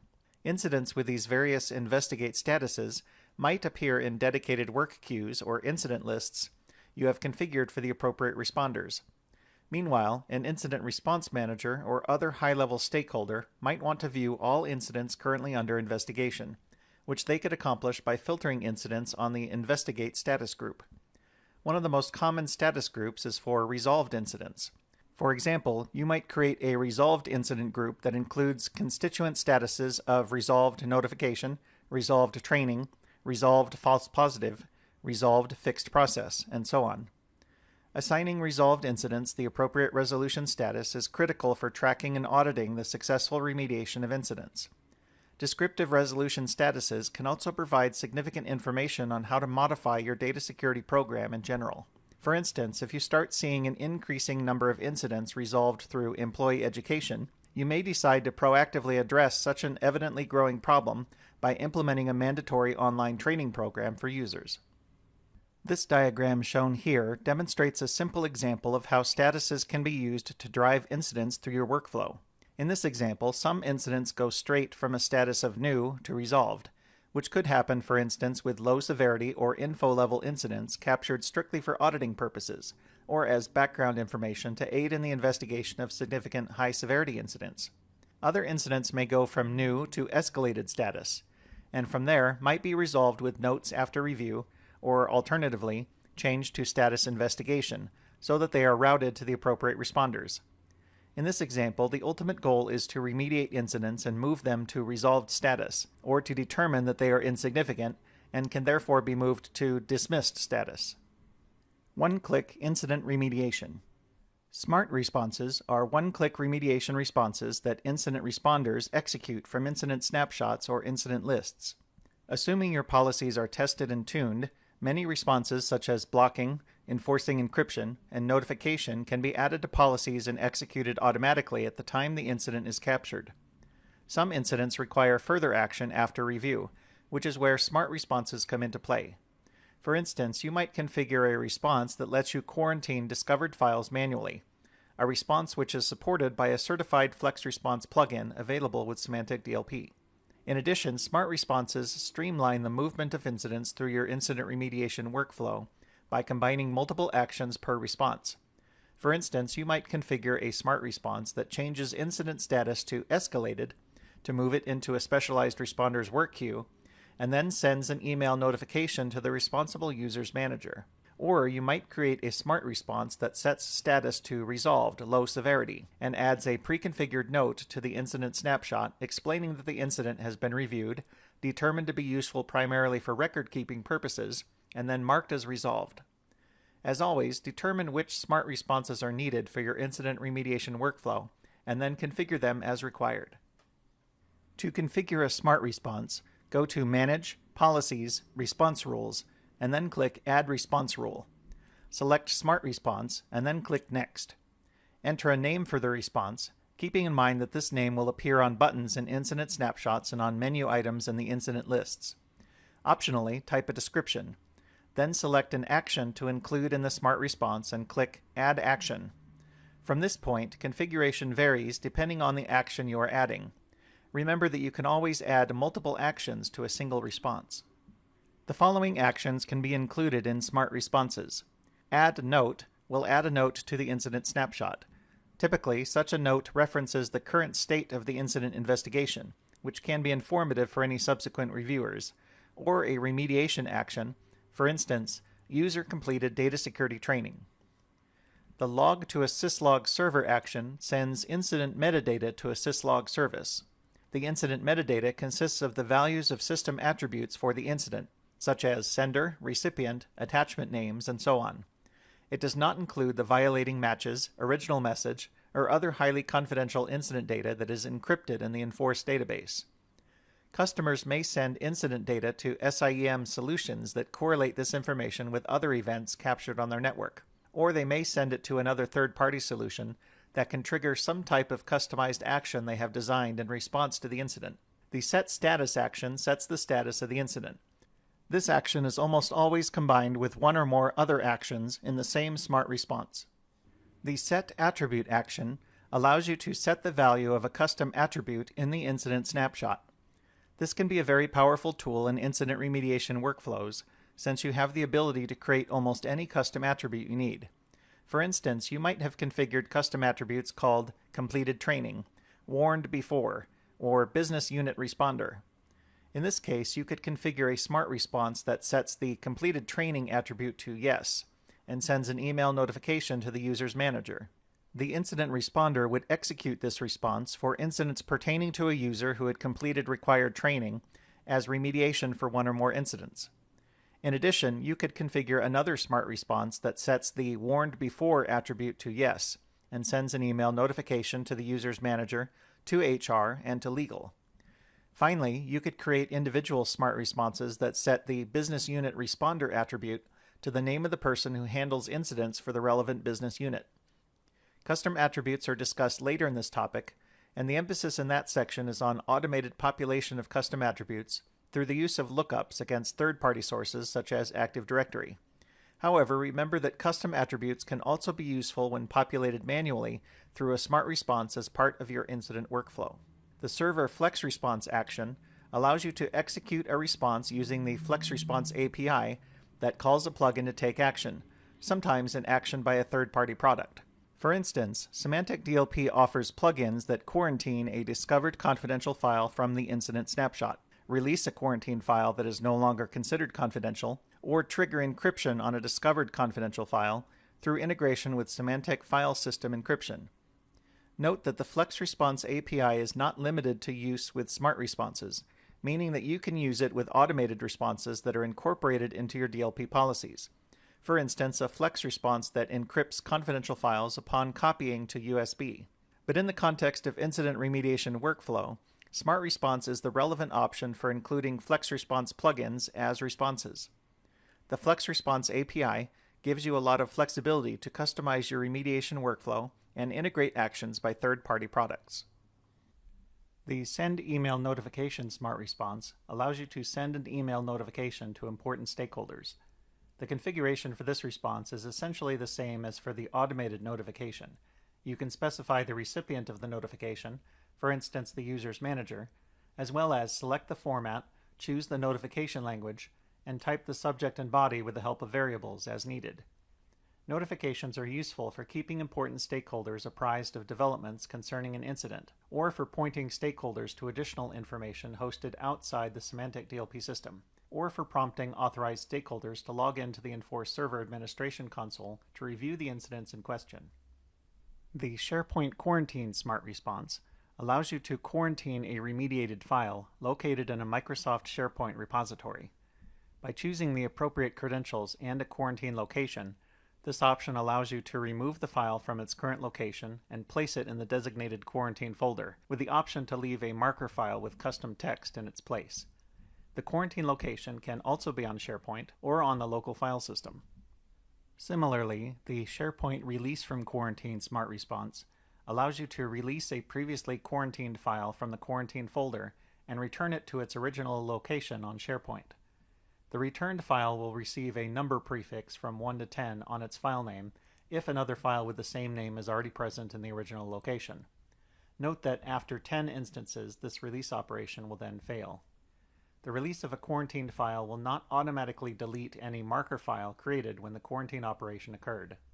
In summary, remember that an important advantage of smart responses is that you can combine actions in a single response, which means that incident responders can choose among several pre-configured options that map to your incident workflow and can remediate an incident or move it forward with a single click. Custom attributes. All Symantec DLP incidents include information from the original transmission or scan that triggered the incident. An incident captured by Network Prevent for email, for instance, includes sender name, email message, attachments, policy violated, and so on. Custom attributes let you import additional contextual information into incident snapshots. Symantec DLP can pull the values for custom attributes from various third-party applications and other sources. For instance, custom attributes for the sender's or user's contact information pulled from Active Directory, such as name, title, business unit, email address, and telephone number, provide context for the incident, while the same information about the user's manager enables the sending of manager notifications. Custom attributes can also be useful for report filtering and summarization, which helps you create the appropriate custom reports for use in your workflow. This figure shows how custom attributes might appear in a Network Discover incident snapshot. In this example, some of the custom attributes are populated by information from Veritas Data Insight, showing the most active users of the discovered confidential file along with related information. Other custom attributes are populated by Active Directory, such as file user's name, title, business unit, email, and telephone number, along with similar information about the file user's manager. The custom attributes and the lookup plugins that populated them were configured by a DLP administrator. Custom attributes can be populated manually, either through a smart response or by an incident responder entering the desired values, but the automatic population of custom attributes is a strong and useful feature of Symantec DLP. To populate custom attributes either manually or automatically, you must first configure the custom attributes themselves in the Enforce Server Administration Console so that they are available to store information. To populate the custom attributes automatically, you must then configure the specific lookup plugins that pull data from sources outside of Symantec DLP. Choices for lookup plugins are Custom, LDAP, CSV, Script, and Data Insight. The Custom option supports legacy plugins created in Java and should not be used for new plugins. The LDAP option enables the extraction of data from a live LDAP system, for instance Microsoft Active Directory, Novell LDAP, Sun LDAP, or IBM LDAP. The CSV option lets you pull data from a CSV file, for instance a database extract saved in CSV format. The Script option lets you call a custom script, written in a scripting language such as Perl, Python, or VB script, that pulls data from almost any accessible third-party network source, for instance from proxy log files. The Data Insight option supports importing file access data from Veritas Data Insight. Such information, which includes top data users, readers, and writers, helps you establish data ownership, which can be important for remediation. After you configure the relevant lookup plugins, you must specify the lookup parameters, which are the values Enforce sends to the plugins, and then load the plugins. To illustrate the process of configuring custom attributes and populating them through the use of a lookup plugin, let's take a look at the configuration for Active Directory lookup. First, you must configure all custom attributes that you want to include in your incident snapshots. These act as placeholders that can be populated automatically through a lookup plugin or manually. For custom attributes that are populated automatically, be sure to create one attribute to map to each field in the data source. To configure custom attributes, go to System, Incident Data, Attributes, then click on the Custom Attributes tab and click Add. Type the custom attribute name, select the Is Email Address option to designate it as an email address if needed, and then specify the attribute group or create a new attribute group to which the new attribute belongs. For our Active Directory lookup example, you need to configure a directory connection that specifies how the Enforce server will connect to the AD instance from which it will populate custom attributes. To do this, go to System, Settings, Directory Connections, and then click Add Connection. Enter the connection name, hostname, port, base DN, SSL preference, and credentials, testing them to confirm accuracy, and then on the Index Settings tab, specify any schedule for pulling the latest data from Active Directory, and then click Save. Now that the directory connection is configured and available, you can now configure the lookup plugin. To configure an LDAP lookup plugin for Active Directory, first go to System, Incident Data, Lookup Plugins, and then click New Plugin, LDAP.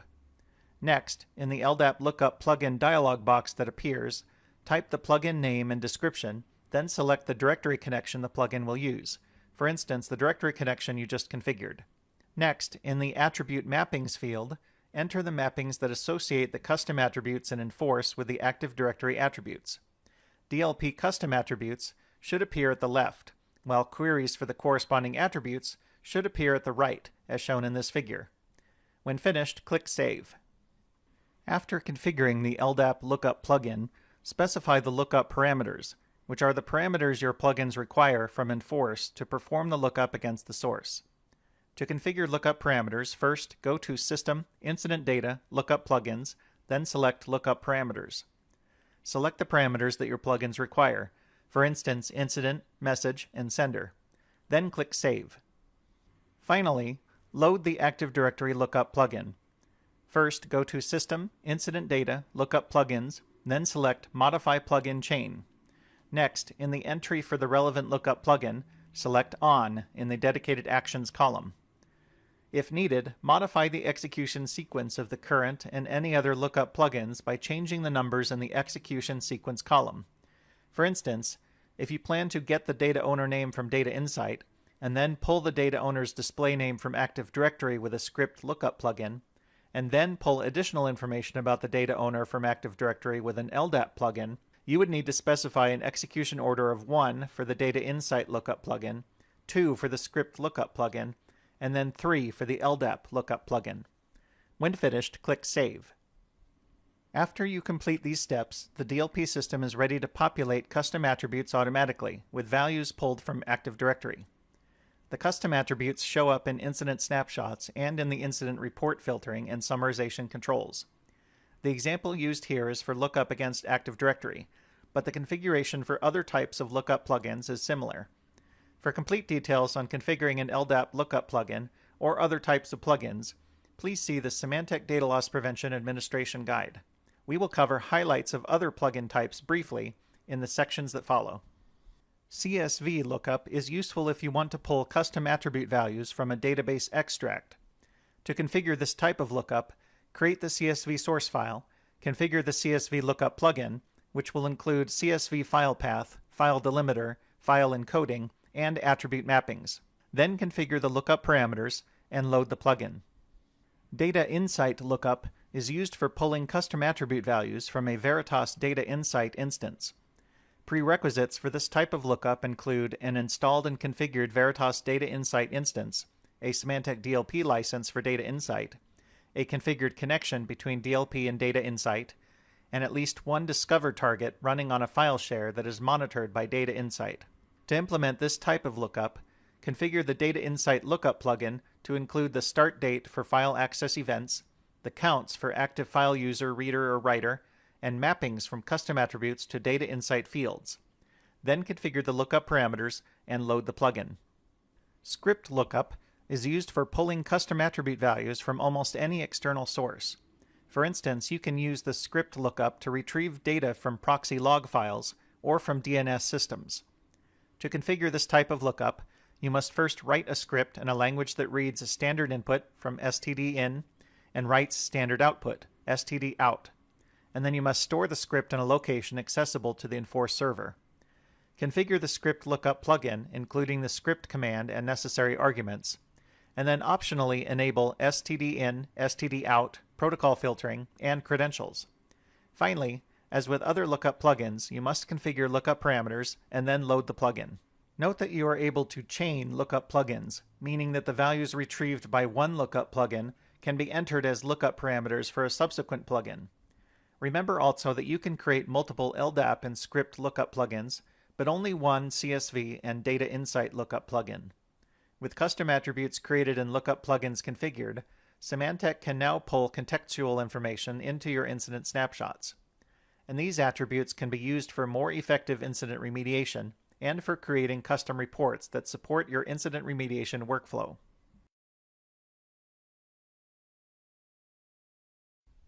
There is no limit to the number of historical incidents that can be stored in the Enforce database. However, keeping large numbers of incidents will cause database and report processing time to increase, and general system performance to decrease. Symantec recommends creating a process to identify and delete old and unneeded incident records once a large threshold is reached, typically over 1 million incident records, in order to maintain good system performance. Note that deleting incident records should be done judiciously, as deletion of an incident is permanent and cannot be undone or recovered. To delete incidents from the database, click on the Incidents menu in Enforce. Then use the report links in the left sidebar and/or the filter and summarization tools on the incident list page to narrow down the incidents in the list. Then check the checkboxes in the far left column to select one or more incident records. You can check the top box in the column header to select all currently visible incidents. Then select Incident Actions, Delete Incidents. On the following screen, shown in this screenshot, select whether to delete the entire incident record or just the original message or attachment file that triggered the incident. All attachments can be deleted, or only attachments that did not trigger policy violations. Then push Delete to delete the selected records. If you'd like to delete the incident records from the Enforce database for system performance reasons, but still keep the incident details in your system for future reference, you have the option of exporting incident records to either CSV or XML format. To do so, select the incidents using the checkboxes, as in the preceding steps, and then select either Incident Actions, Export Selected CSV, or Incident Actions, Export Selected XML. Both options will create a file that can be opened or downloaded to the local machine and then transferred to an alternate location for permanent storage. Note that this export feature is one way only. There is no current way to re-import incident records back into the Enforce database after deletion using these export files. Enforce also provides a mechanism to automatically flag incidents for deletion using an automated schedule, and then automatically delete those flagged incidents once a deletion job is run. Using this system, administrators can determine a set of incidents based on a report that can be automatically flagged and deleted after they are no longer needed. In this way, system performance can be maintained without needing manual operations of choosing and deleting incident records. To create a job for flagging incidents for deletion, first, create one or more custom reports that outline the incidents due for deletion. Then go to System, Incident Deleter, Flag Incidents for Deletion, and push Configure. From the report drop-downs, select one or more custom reports among the three categories: Network, Endpoint, and Discover. Then, using the schedule controls, set the details of when the flagging job will run. Note that this determines when incidents will be flagged for deletion, not when they will be deleted. When finished, push Save. Once a flagging schedule has been determined, you can go to System, Incident Deleter, Delete Incidents, then set the next scheduled deletion time using the calendar control. If there are already incidents that have been flagged, you can now delete them manually using the Start Deletion button next to the Incidents in Queue to be Deleted field. After one or more deletion jobs have run, the details will be found in the Deletion Jobs History list at the bottom of the screen, as shown in this screenshot. In summary, this topic has covered the importance of incident remediation workflows and how you can use Symantec DLP features to help implement such a workflow. A documented and iterative remediation workflow helps drive down risk in your organization. Such a workflow should 1. Document the process for remediating different incident types, whether by severity, business unit, policy, etc. 2. Define the response team that will remediate incidents. And 3. Account for the part that legal, HR, business unit leaders, and so on will play in refining the workflow iteratively and in remediating risk outside of the DLP system. Symantec DLP provides many features that support remediation workflow, including custom reports, incident statuses, role-based access control, custom attributes, and smart responses. You can combine these tools along with DLP policy and automated response options to implement your organization's documented remediation workflow. Large numbers of incident records remaining in the database can cause performance degradation over time. Symantec recommends deleting old and unneeded incident records if volumes are greater than 1 million records. Incident records can be deleted entirely, or only with accompanying messages or attachments removed, leaving the original incident details. Incidents can also be exported before deletion to either CSV or XML format. Incidents can be flagged for deletion automatically, using a custom report as a template for identifying and then flagging incidents. Flagged incidents can be deleted manually or automatically by scheduling a deletion job through the Enforce UI. Communicating risk to stakeholders. In this topic, we'll discuss how to schedule and send incident reports to DLP stakeholders. Earlier in this lesson, we discussed how to use and customize Symantec DLP incident reports, and then we covered how to configure roles and users within the system. Symantec DLP's robust reporting and RBAC features let you provide stakeholders with secure access to incident reports tailored to their responsibilities. In addition, you can send reports to yourself and others through email. Report emails contain either report data or a link to the specific report in the Enforce Server Administration console. For purposes of data security, Symantec recommends that you send reports as links. If you adhere to this best practice, the scheduled sending of reports serves as a regular reminder to log into Enforce and view specified reports. If there are situations where you need to send report data to a stakeholder who does not have access to Enforce, you can either create a narrowly tailored role for them to view the relevant reports in Enforce, or you can send report data as an email. To send reports once or on a regular schedule, you must first enable Enforce to send reports and alerts. Go to System, Settings, General, and then click Configure.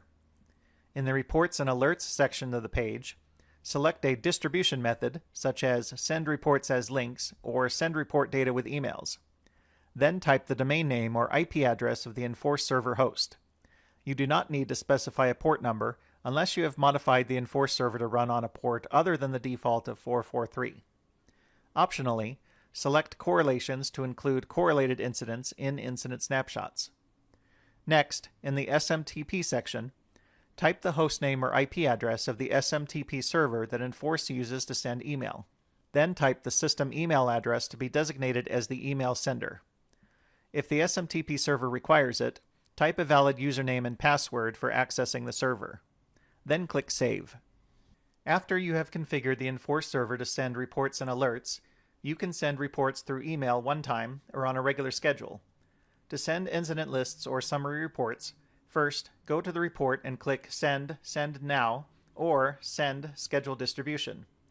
If you selected Send Now, first enter one or more recipient email addresses separated by commas, then type an email subject and any email body text.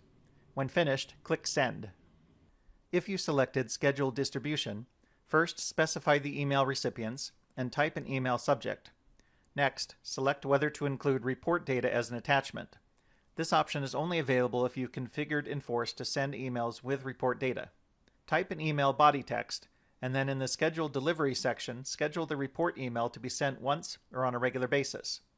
Click Next, and in the Save Report dialog box that appears, modify the report name if needed, type a description, and then click Save. You can schedule a dashboard when creating a new dashboard or when customizing an existing one. To send a dashboard, first go to Incidents, All Reports, and do one of the following. In the list of reports, click on an existing custom dashboard under Saved Reports, or click Create Dashboard. Then type or modify a name and description as needed. Select or modify the constituent reports as needed, then select an option from the Schedule drop-down list to specify the schedule and the recipient email addresses. When finished, click Save. In summary, Symantec DLP offers over 40 out-of-the-box reports. The Enforce console enables you to create custom reports, whether private or shared, as needed. Before you can distribute reports, you must enable Enforce to send reports and alerts. Sending and scheduling reports supports remediation and administrative workflows. Understanding advanced reporting options and analytics.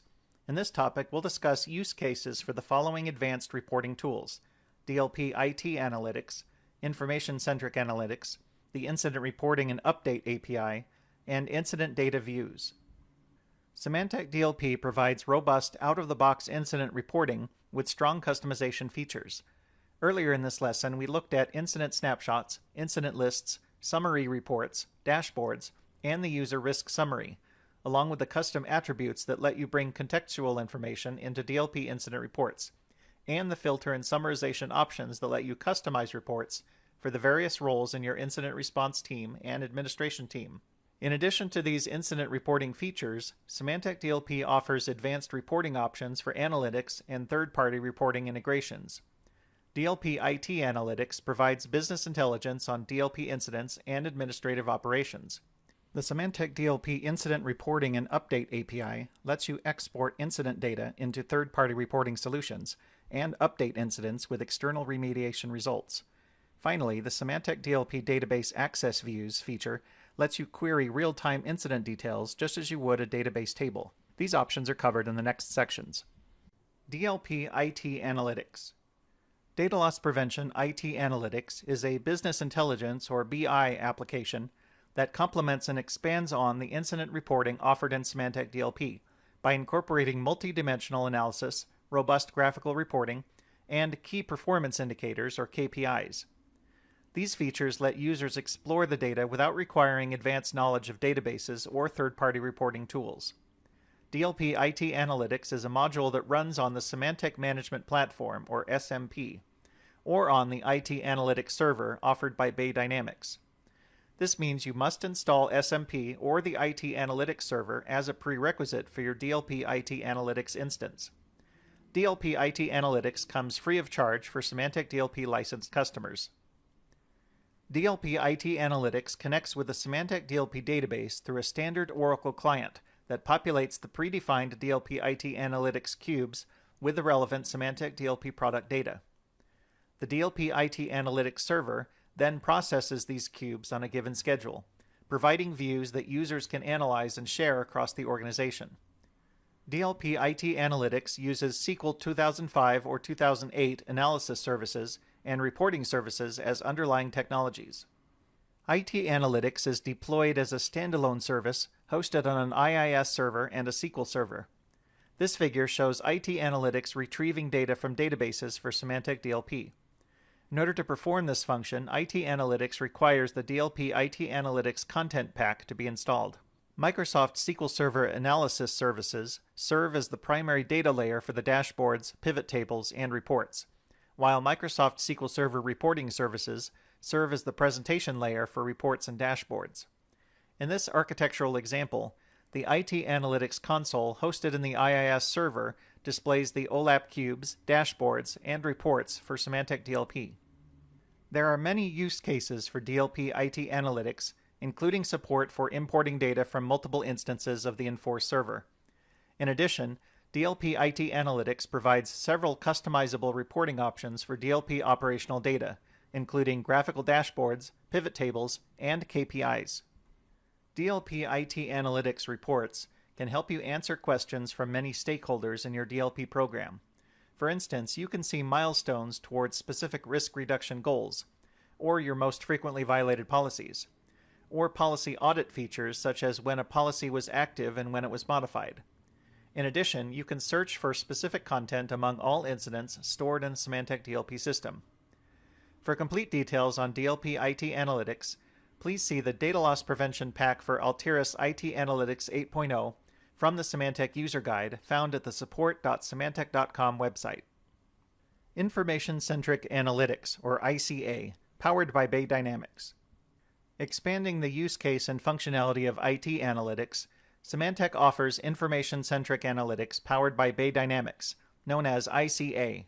ICA is a user and entity behavioral analytics, or UEBA, platform that helps to unite incidents gathered from a range of security solutions, including DLP and SEP, out of the box, with contextual information about the user from sources such as HR systems and Active Directory. Using powerful algorithms, ICA is able to review incidents, correlate them, and ensure that they are displayed in order of priority, meaning administrators are able to take immediate action on urgent matters without needing to sift out noise generated by a policy which is still in its trial mode. A key word when describing ICA is normal. With all the data gathered, ICA is able to work out what normal is, not just at an organizational level, but down to a user level. Thus, when there is a change in behavior, flags are raised by the system. This apparent abnormality helps to identify malicious acts by both insiders and outsiders, and also helps to identify when an account has been hijacked due to a cyber breach. It should be noted that while ICA is able to identify normal and unusual behavior or habits, that normal and unusual should not be considered synonymous with good and bad behavior or habits. They are indicators that further investigation may be required. This schematic shown here shows how ICA correlates overlapping events from a range of sources to provide a contextualized overview of a user's behavior, and to work out what is normal, and also to highlight any risks. ICA allows administrators to create criteria sets called scenarios. When configured, ICA can identify and prioritize different types of risky behavior. For instance, if the incident information is coupled with information from an HR system, what might look like an innocuous activity can take on deeper meaning. Has this user received a formal reprimand recently, or an unfavorable annual review? Are they taking an extended leave of absence? Such information can point to behaviors that appear to be more or less risky than would be otherwise apparent without the rest of the telemetry. This lets an incident responder identify whether the incident was caused by a careless user, a broken business process, the result of a hacker trying to exfiltrate data through a compromised account, or whether the user is a malicious insider. Furthermore, the behavior can be compared to the user's peers within the same management group, or more broadly, across their department. A careless user's behavior is typically normal, but unusual compared to peers, and also includes repeated violations. A broken business process will be indicated by a group of violators that are behaving normally for each person when compared with peers. A compromised account indicating a cyber breach will typically be indicated by a user behaving very badly and very unusually based on their own history, and when compared to their peers, combined with other indicators from endpoint protection or threat intelligence data sources. Likewise, a malicious insider's behavior will typically be unusual versus him or herself and peers. In ICA, all of this information is a click away from the incident, making investigation easy to manage. Additionally, as the solution provides workflow processes, administrators are investigating and taking action on incidents in a single portal, thus simplifying the DLP investigation and remediation processes. This figure provides an overview of how information from various sources are ingested into the ICA system and briefly covers all the ways that the various systems interact. The infrastructural requirements that sit behind such a powerful tool will vary depending on the size of the infrastructure and the number of incidents generated. The infrastructure must be dedicated to the usage of the ICA application only. At minimum, customers will need to run what is referred to as a two-server architecture, a web and application server, and a database host running SQL Server and SQL Server Analysis services on another. For installations where there is likely to be more than 1 million incidents a month, or that has more than 100,000 users, Symantec recommends separating out the SQL and SSAS servers to two distinct database servers in addition to the web and application server. This means that these larger organizations are now running a three-server architecture. These tables shown here list the recommended sizings and architectural requirements for both two-server and three-server architectures. For more information on Symantec ICA, you can refer to any of the following available documentation: the Symantec ICA Administrator Guide, the User Guide, Dashboard Designer Guide, Integration Guide, Cube Reference, and Release Notes, as well as the general help and knowledge base found at the support.symantec.com website. The Symantec DLP Incident Reporting and Update API. The Symantec DLP Incident Reporting and Update API enables a web services developer to create applications that retrieve and update incident data stored in a Symantec DLP database. The Incident Reporting and Update API can export all data for the incidents you specify. This includes incident attributes such as incident time, incident severity, sender or user, and recipient, along with the original file or email, highlighted matches, violations, custom attributes, and historical information about the incident, such as changes to status or execution of a smart response. You can use this API to integrate incident data with other applications or systems to provide dynamic reporting, create a custom incident remediation process, or support business processes that rely on Symantec DLP incidents. Additional use cases include using the API to correlate Symantec DLP incident data with logs of the message sender's telephone calls or network usage, or creating dashboard applications that integrate Symantec DLP incident data with data from other systems, such as intrusion detection systems. By using the update functionality of the API, you can create applications that perform custom remediation actions and then update the results of the remediation in the Symantec DLP incident database. The Incident Reporting and Update API is implemented as a web service that resides on the Enforce server. The web service conforms to the Simple Object Access Protocol, or SOAP, 1.1 standard, and it advertises all available operations using a Web Services Description Language, or WSDL, document. You can use the WSDL document with compatible web services development frameworks to generate certain client code automatically. Generated proxy code for Java clients is also provided with your Symantec DLP installation. There are several requirements for using the Incident Reporting and Update API. Symantec DLP supports Java 1.7 and .NET 3.5 for clients that access this API.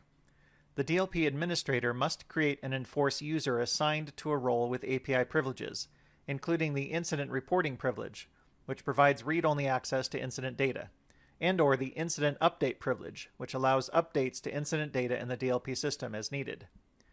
This role will also define which incidents are accessible to the API client. Finally, it is a best practice for the DLP administrator to configure custom incident lists from which the Enforce API user can export incident data.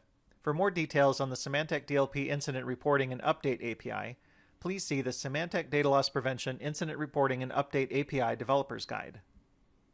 This diagram shows an example in which an organization has implemented an API client that updates the incident snapshot in Enforce whenever an MTA administrator performs an action on an email that has been quarantined due to a response action by Network Prevent for Email.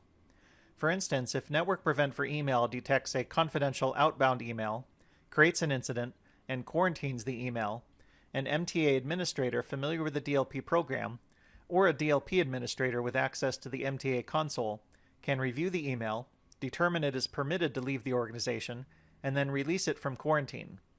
In this case, the client updates the incident record in Enforce to indicate that the email was released from quarantine. This example is very similar to an existing integration between Network Prevent for Email and the Symantec messaging gateway called Email Quarantine Connect, which has the added feature of allowing the DLP administrator to trigger actions on the quarantined email directly from Enforce through the use of the Symantec DLP Flex responses as configured as smart responses in Symantec DLP incident reports. Incident Data Views. Symantec DLP provides incident data views that you can use to query incident data from the Enforce server database. Incident data views expose live up-to-date information about DLP incidents. In SQL, a view is a virtual table based on a result set of a SQL select statement. Similar to a database table, a view contains rows and columns, and the fields in a view are fields from one or more tables in the database. You can query incident data views just as you would a database table. The database generates new view data each time the view is queried. The typical use case for incident data views is to query for unencrypted data in the database, analyze the retrieved data to identify incidents for further investigation and third-party reporting solutions, and then use the incident ID to query for the encrypted incident data using Symantec DLP Incident Reporting and Update API.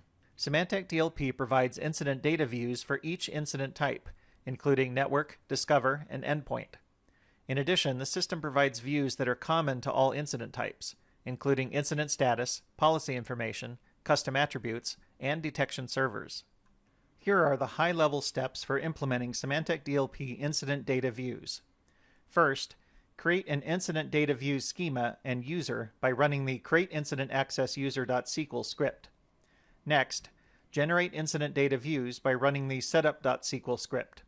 When you run this script, the following database operations are performed. Select access from the Enforce server database schema to the incident view schema is granted. Synonyms for the incident view schema are created for all necessary tables from the Protect database. And then incident data views are created. Next, verify incident data views creation, and then create incident data view queries. You are responsible for creating SQL statements to query incident data views. Your queries will depend on your requirements for accessing incident data. You can query views as you would query a database table, and use SQL functions such as where and join to build composite queries from multiple views. Please note that incident data views are subject to change. After upgrading Symantec DLP to a new version, you may have to update your view queries. For more complete details on using incident data views, please see the Symantec Data Loss Prevention Incident Data Views User Guide. To help you understand the structure and relationship of incident data views, Symantec provides entity relationship or ER diagrams for each incident view type, including network, discover, endpoint, and cloud detection service. Each ER diagram shows the relationships between views specific to that incident type, and views that are common across all incident types.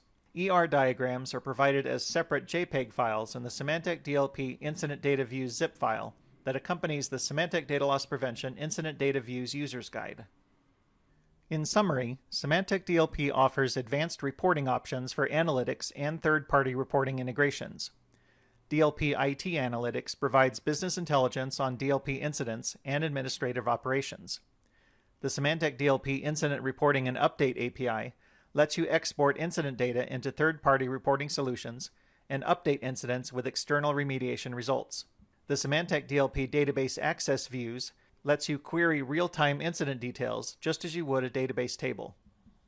Let's review some of the key points from this lesson module.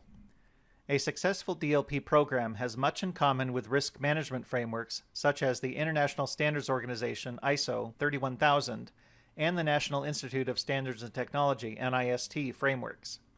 Similar to such frameworks, a mature DLP program is a comprehensive iterative program for understanding, measuring, remediating, and monitoring risk across an organization. The Symantec DLP product suite can be the technical centerpiece of your DLP program, but there are planning, assessment, response, and monitoring processes that should be implemented as well. In this lesson, we have concentrated on the response and monitoring phases, which we broadly refer to as incident remediation and risk reduction tracking, along with the Symantec DLP reporting and remediation features that support these phases. One of the most important steps in reducing data loss risk is to understand where that risk is coming from and how it is showing up in your organization. The key to understanding risk in your organization is the ability to customize and interpret data loss incident reports. With the incident reports provided in the Symantec DLP Enforce Server Administration Console, you can achieve your organization's goal of identifying and assessing risk in your organization.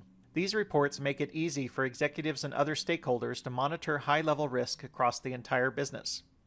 The reports also let incident responders focus on prioritized incident lists and view detailed incident snapshots so that they can quickly grasp the significance of incidents and remediate risk efficiently and effectively. In addition to these and other native incident reporting features, Symantec DLP offers advanced reporting options for analytics and third-party reporting integrations. Every organization that implements Symantec DLP should create a risk reduction process that includes effective incident remediation. There are a variety of tools that can be used to support such a process, many of which are available as features of Symantec DLP, and others which must be performed as business processes outside of any DLP product. Some of the applicable Symantec DLP tools are discussed in other lessons in this course. In those lessons, you can learn about creating DLP policies, grouping them into policy groups for purposes of grouping similar incidents for remediation, for instance, defining policy rules that assign severity to incidents to help you prioritize remediation, for example, and adding response rules to policies that cause Symantec DLP to execute automated responses, such as blocking confidential emails or quarantining confidential files.